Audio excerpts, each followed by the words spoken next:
Assalamualaikum warahmatullahi wabarakatuh. Perkenalkan, nama saya Juwita Duyana, program studi Perbankan Syariah. Di sini saya akan membahas tentang penjelasan prinsip kerja blockchain dan potensinya serta resikonya di Indonesia. Oke, langsung saja kita ke pengertian blockchain. Blockchain adalah teknologi digital berupa sistem penyimpanan data yang terdistribusi dan terdesentralisasi, berfungsi sebagai buku besar digital yang mencatat transaksi secara kronologis dalam blok-blok yang saling berhubungan melalui kriptografi. Setiap blok berisi kumpulan data transaksi yang telah diverifikasi dan memiliki khas unik yang menghubungkannya dengan blok sebelumnya, sehingga membentuk rantai blok yang tidak dapat diubah tanpa persetujuan jaringan. Teknologi ini awalnya dikenal sebagian besar dari mata uang kripto seperti blockchain, namun kini telah meluas ke berbagai sektor lain seperti keuangan, rantai pasokan, dan layanan kesehatan. Baiklah, selanjutnya cara kerja blockchain. Yang pertama, inisiasi transaksi. Transaksi dimulai oleh pengguna yang ingin mengirim atau menerima aset digital atau data. Contohnya pengiriman Bitcoin dari satu pengguna ke pengguna lain. Yang kedua itu penyebaran ke jaringan node. Transaksi tersebut disiarkan ke jaringan komputer yang disebut node. Node ini adalah perangkat yang menyimpan salinan blockchain dan berperan dalam memverifikasi transaksi. Selanjutnya itu yang ketiga, penggabungan data dalam blok baru. Setelah transaksi tervalidasi, transaksi tersebut dikumpulkan dalam sebuah blok baru. Blok ini berisi data transaksi khas dari blok sebelumnya, timestamp dan nonce, angka acak yang digunakan dalam proses mining. Selanjutnya yang keempat, penambahan blok ke rantai.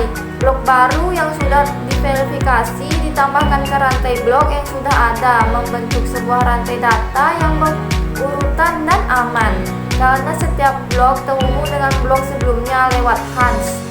Perubahan pada satu blok akan merusak seluruh rantai sehingga sangat sulit untuk dimanipulasi. Baiklah, selanjutnya perbedaan blockchain dan cryptocurrency. Blockchain adalah teknologi dasar berupa sistem pencatatan transaksi yang terdesentralisasi dan terdistribusi, berfungsi sebagai buku besar digital yang aman dan transparan. Sedangkan cryptocurrency adalah mata uang digital yang menggunakan teknologi blockchain untuk transaksi dan pengamanan tanpa otoritas pusat.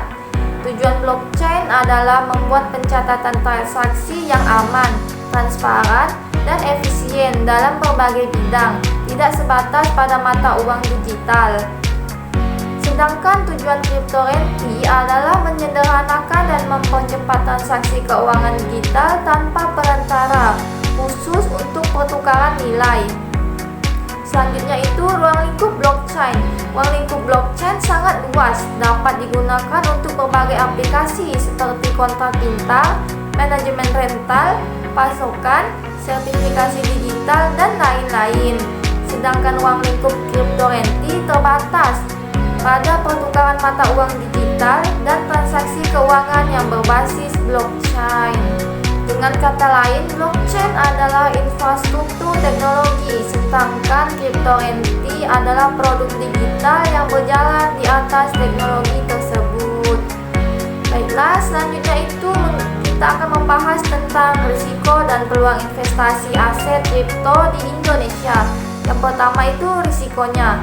Yang pertama, volatilitas harga tinggi. Harga aset kripto sangat fluktuatif, bisa naik atau turun drastis dalam jangka waktu singkat, sehingga berisiko menyebabkan kerugian besar bagi investor, terutama yang kurang berpengalaman. Selanjutnya, keamanan dan penipuan. Risiko pencurian aset melalui peretasan, phishing, dan penipuan sangat tinggi. Banyak kasus kehilangan aset karena kurangnya proteksi dan pemahaman keamanan oleh trader Indonesia. Selanjutnya itu regulasi yang terbatas. Pengawasan aset kripto di Indonesia masih terbatas pada Bapepti untuk penggandaan aset tanpa perlindungan sekuat OJK seperti pada saham atau reksadana.